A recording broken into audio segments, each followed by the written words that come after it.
Wing lost his erection when he realized the fun he had had with the Hoovers was in place of maybe seeing Sheila tonight. His whole body went limp as his pride withdrew from the world. It was going down, clawing and struggling, taking every bit of his being with it. Wing liked that. He stood and threw his arms wide. "I'll be back, Sheila!"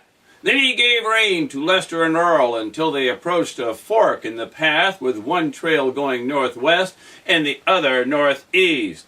Wing decided to go northeast and look for ways back south. Maybe he could make a wide circle back to the settlement. When the business got to the intersection, the team went northwest. Why do I bother? Wing leaned back and retrieved his pipe from under the seat. He prepared a mix, packed it, and smoked. Nice day. So unreasonably warm. He was trying to do everything with his right hand, having had his left hand deep in Sheila, it still held her.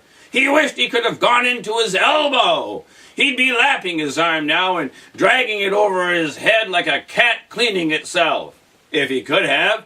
But for now, with just this little handful of odor, if he didn't wash, if he didn't pet Lester and Earl with it, it would be a treat to treasure for as long as he could imagine it was there.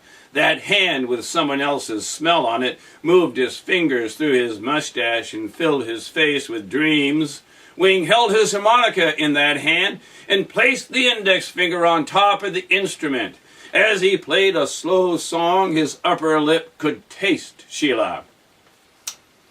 The notes were long and drawn out, rising in tone and falling smoothly. It sounded like it was sung by some southern man, dripping wet in moist heat, just feeling good, moving slow.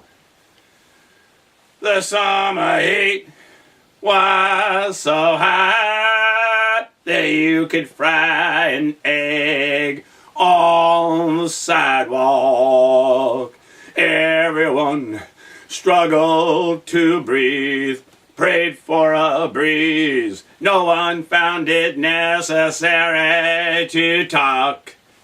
Wing noticed that the night was cold the next night too, but he noticed it in that way a kid notices things. It didn't really prompt a response from him. Snake oil sales moved on and watched the scenery it made change, go by. Close woods at first, and then the world got steeper. It never bothered Wing to be near a cliff edge with the team, and these frequent occurrences were just views, something to feel and fill yourself up with. Large animals moved away slowly, and rainbow-colored creatures flew overhead. As they traveled, little birds would flit from the bushes and hitch a ride. Wing always asked them for news, but could never understand their answers. Some number of days from town, the wagons stopped. They were on top of something. A bleak and barren beauty was their immediate surroundings, but it overlooked a lush world going out in every direction. Appreciating the view abruptly ceased when Wing came eye to eye with the horses. They were focused on him like he was a target, staring with narrowed gaze. Wing wondered, then understood, collected his thoughts, finally getting up and standing on his wagon top. The horses turned away and waited. They were tired of all the complaining the boss had been doing over his life and needing answers to eternal questions and all the other bullshit of humans. They had brought him here to settle it up, to get it out of his system, or to just throw himself off this high place. Wing knew they would not leave without this getting done, and he also knew he didn't want to live here, didn't want to walk out, and sure as hell didn't want to die here. But Lester and Earl were right. This place had a feel like others, thousands of years of others maybe, had come here and got it straight. Okay, where to start? Standing, speaking aloud is a good place to start, I guess. Wouldn't you say so? No answer. Drawing a deep breath. I am but a man, and you seem to have made so many men. But this man is not going to question himself anymore. I will assume that the great good that is the source of love and love of living is okay with things if I don't hear from you. I will treat children as sacred, treasure the earth, make all my deals with adults a consenting deal. I will do all three of these things and do them to honor a great spirit that likes to sing and laugh and has brought this into the world for like-minded creatures to have. Lester and Earl have it. They jig their love for you always. Wing sniffed his fingers.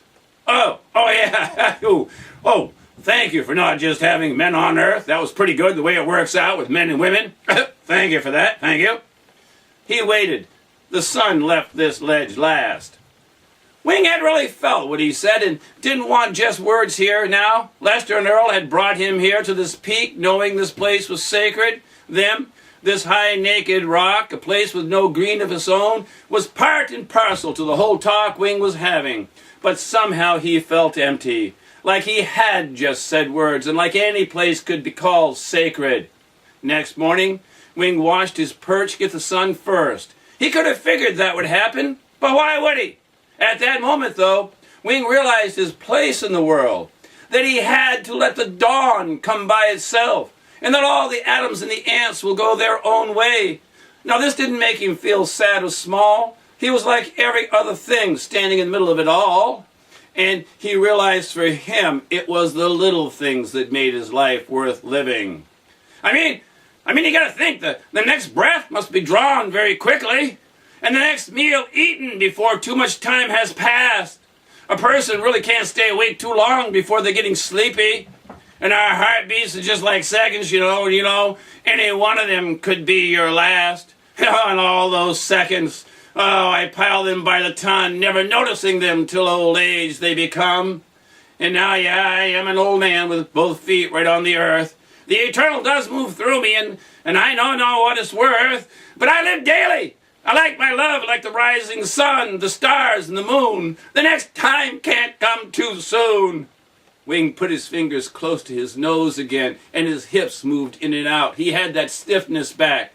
It's just that I wasn't born to make sure the stars get seen. Most everything would get along just fine without me. With that, Wing drew his knife from the side of his seat and cut the little finger from his left hand. He cut it as low as you could without cutting the hand too. This was to be no half step, no half measure. This was his prayer. He was getting it done. I will live with grace and skill, respect and dignity. Wing hated people who were pushy about their ways and added, I will live these promises discreetly. He flung his finger as high and as far as he could. If that's not enough for you, then you're the fucking jerk, he screamed. The sun rolled soft pressure waves of laughter into his face and also raced the smallest raven he had ever seen toward him. The black streak swooped, caught his finger, and landed on Lester's neck. After a couple of flips and catches, the raven made the finger point at Wing. A few more flips and it pointed down the throat of the bird, who swallowed it. The little bird cleaned his bill on Lester's halter. What's the news? Wing asked. People are having trouble getting the walls built. Their new nest is bullshit. No. Yes, it's true. It's not a nest. It's a jail. Some cock you've got there. Wing.